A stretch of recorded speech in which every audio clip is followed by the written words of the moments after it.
كيف نقول عن الشيعة إنهم مسلمون وهم يقولون بتحريف القرآن ويطعنون في عرض عائشة ويدعون غير الله وغير ذلك من الكفريات؟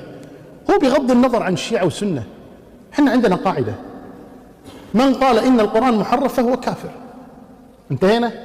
من قال في عرض عائشة، احنا نتكلم عن عرض عائشة، نتكلم عن عرض الرسول اللهم صل وسلم عليه، فمن تكلم في عرض النبي صلى الله عليه وسلم بسوء فهو كافر. من دعا غير الله فهو كافر. من عبد غير الله فهو كافر. هذه قاعدة بغض النظر عن من قالها. فكل إنسان ثبت عنه أنه قال شيئا مما ذكرت وهو كافر، انتهى الأمر. لكن الكلام هو هل قال أو لم يقل. يعني هل يلزم أن كل إنسان يقول هذا الكلام؟ كل إنسان شيعي مثلا يقول هذا الكلام؟ ما يلزم.